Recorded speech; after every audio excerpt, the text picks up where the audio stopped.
Hello, Carl here with Sustainability Theory News. We're over at landcraftpermaculture.com, and we're going to talk about poor draining soils, mostly made out of clay. I'm going to go to a couple of different websites and a list of plants to grow in clay soils.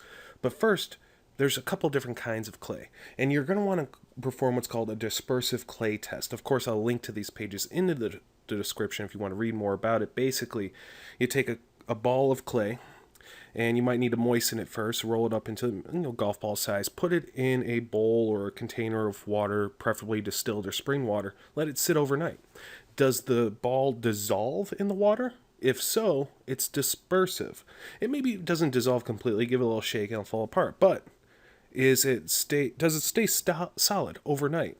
Is the water still somewhat clear? Well, in that case, it's non-dispersive clay.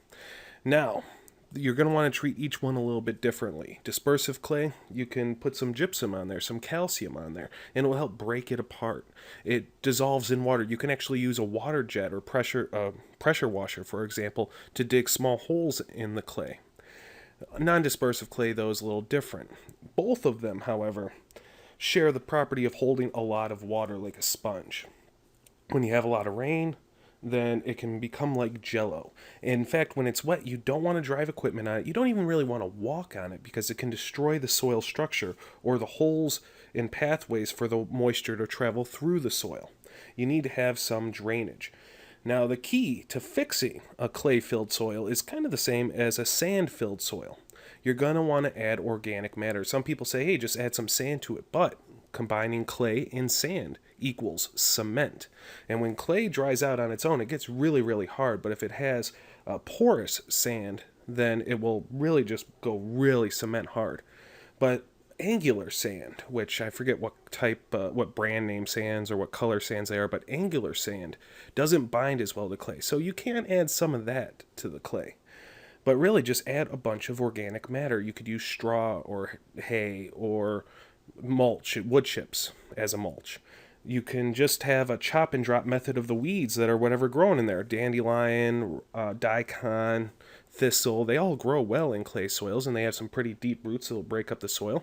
Just chop off the overgrowth, let it rot right there in the field, and it'll slowly add organic matter to it. Use animals, lightweight animals like chickens, to help eat some of maybe the clover in the field and convert that into usable nitrogen for the plants.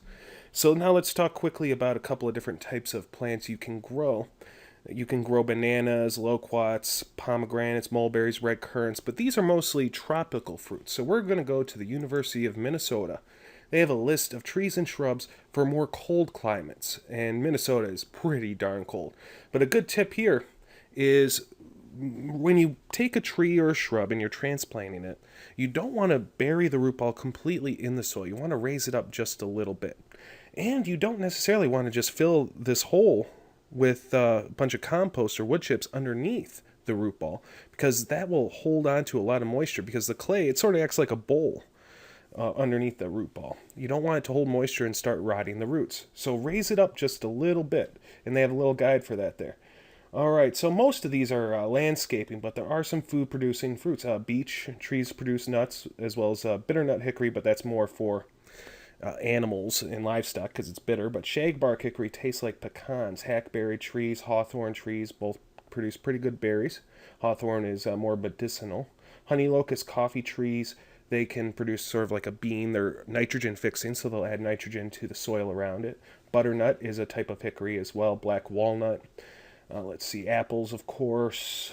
White pine, you can make a medicinal tea out of, and you can make flour out of the bark, and some of the other pines have similar attributes. Pears, willow tree, very medicinal. The sap, the leaves, very medicinal there. Serviceberry, chokeberry, the shrubs, lots of good food-producing shrubs. I believe the Siberian pea shrub, and as well as a few other, like the Russian olive and the silverberry, are nitrogen-fixing leguminous trees that take nitrogen out of the atmosphere, put it in the soil, so they're very important in permaculture.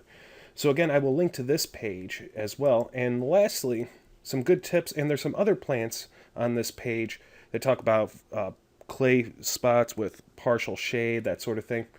But they have some good tips here. Don't walk all over it when it's wet. Maybe put down some boards to walk on to spread your weight around. Don't dig when it's wet. if you want to dig over in the autumn, basically you take the soil, maybe you would use a bottom plow and plow it over, and then put some wood chips underneath that. Let it stay open over the winter, and then the frost will break up the soil. However, that would also disrupt your life, the microbes, the bacteria and fungi in the soil. That's why a lot of people don't recommend tilling clay soil at all and just build from the top down. And of course, they talk about raising it. Now, again, all three of these pages will be linked in the description. And if you'd like to see more news headlines like this, subscribe to my channel. Have a great day.